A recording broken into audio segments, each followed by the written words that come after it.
Hello everyone, today we will be discussing an essential law in Malaysia, the Communication and Multimedia Act 1998. So this act plays a crucial role in regulating Malaysia's communications and multimedia sector. Did you guys know that Communication and Multimedia Act was introduced in 1998 because of Malaysia's rapid technology advancement? During that time, internet, telecommunication and also broadcasting industries were growing so quickly to the point that the government saw the need to change effectively. The act was designed to ensure technology innovation could flourish and while also protecting the consumers, and it's also to ensure the responsible usage of the communication services. The CMA establishes a legal framework that promotes a competitive and innovative communications industry. It sets ethical standards for internet companies, mobile operators, and broadcasters, ensuring that they provide services fairly while preventing harmful content and unfair practices.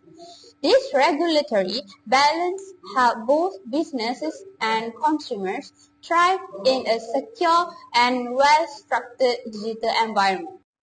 Moving on to the scope of CMA 1998, the Act covers a wide range of services, including broadcasting, telecommunication, online services, and also content distribution.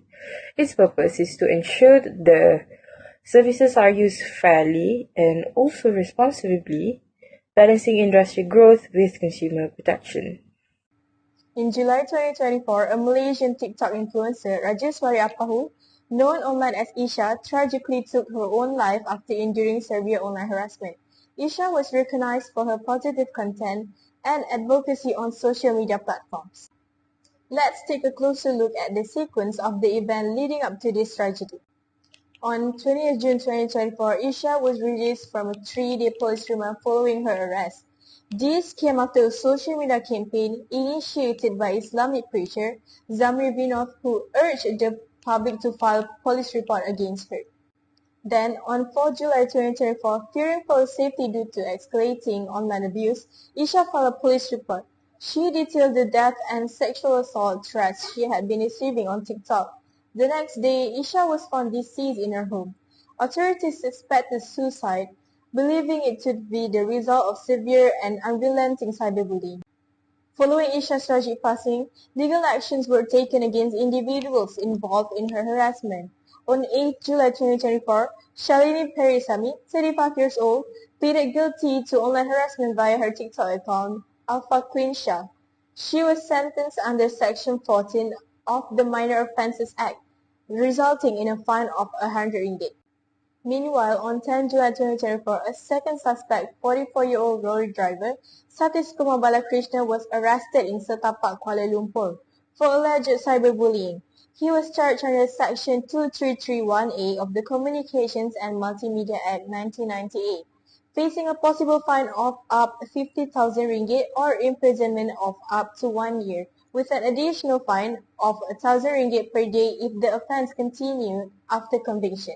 Then, Shalini officially pleaded guilty on 16 July 2024 and received a fine of 100 ringgit. The public criticized this sentence as being too lenient given the severity of the case. At last, on 25 September 2024, Satish Kumar pleaded guilty under Section 233 of the Communications and Multimedia Act 1998 and Section 509 of the Penal Code. He was sentenced to 12 months in prison for his role in the harassment that led to Isha's death. A step against cyberbullying, the Isha clause, outlined in Section 507D in bracket 2 of the Penal Code, aims to criminalize words or action that threaten, insult, or defame with the intent to provoke self-harm or harm to others.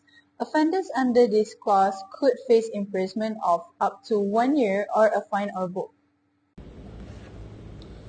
Government stands on the Law Minister in Prime Minister Department.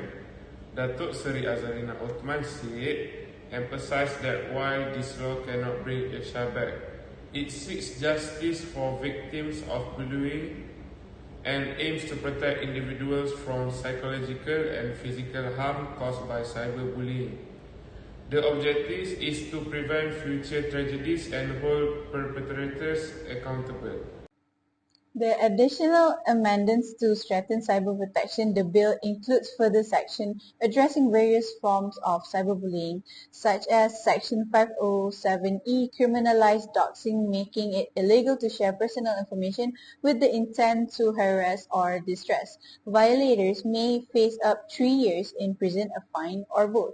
Other than that is Section 507B and 507C propose penalties for abusive communication or action that cause fear or distress. Well, these amendments were inspired by Isha's tragic death on July 5 after she filed a police report about online threats and defamation. The law aims to create a safer digital environment for all Malaysians. Strict liability approach to strengthen enforcement in tabling the amendments. Azalina Othman said, explained that the new law introduced a strict liability offence, meaning that prosecutors do not have to prove intent menstrual to establish an offence. This ensures that cyberbullies cannot exploit legal loopholes to escape punishment. She also stated that accused individuals would still have the right to defend themselves, proving that they had no reasonable grounds to believe their actions would be perceived as harmful or distressing. The Penal Code Amendment Bill 2024 was ultimately passed through a voice note and will now proceed to the Dewan Negara for further debate. This discussion is sparked by the tragic case of A. Rajaswari, known as Isha, a social media influencer who took her own life on July 5, 2024, after enduring relentless online harassment. Her story has sent shockwaves across Malaysia, highlighting the real and devastating consequences of cyberbullying. Aisha had been a positive presence on social media, using her platform to spread awareness and engage with her audience. But behind the screen, she was battling severe online abuse, receiving threats and harassment that eventually drove her to file a police report on July 4. Tragically, just a day later, she was found dead in her home.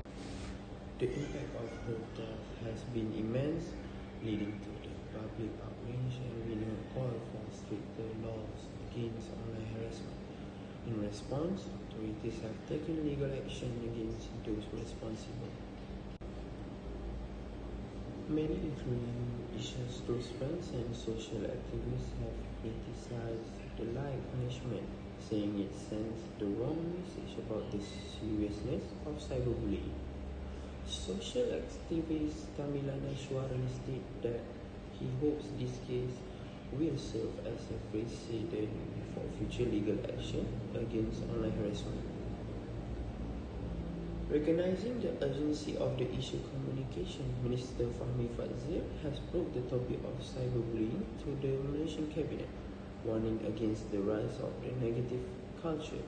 The government is now considering stronger measures to address online harassment, ensuring that justice is served and that not more lives are lost to cyberbullying. Aisha's case is a wake-up call for all of us. It reminds us that words have power, power to uplift, but also power to destroy. Cyberbullying is not just an online issue, it is a real-world problem with real-life consequences. We must stand together to create a safer digital environment, hold perpetrators accountable, and ensure that social media remains a place of expression, not harm. Malaysians have voiced their disappointment on social media over the 100 fine imposed on Shalini Perasamy for using vulgar and abusive language on TikTok, inciting anger and disturbing the peace.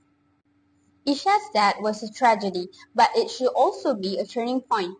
Netizens has been demanding justice, not just for her, but for every victim of cyberbullying. We must push for extra penalties, better enforcement, and a society where online harassment has been taken as seriously as it should be.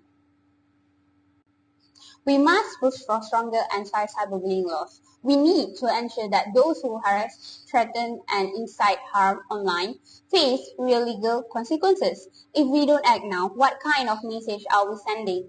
That bullies can act without fear while their victims suffer in silence? As for the ethical and moral concerns, these cases once again expose the flaws in our legal system when it comes to addressing online harassment. One perpetrator got 12 months in prison, while another one was only fined Rm 100 ringgit. This unfair difference is really worrying. How can we stop cyberbullying if the punishments are so weak? And how do we convince the society about cyberbullying will stop?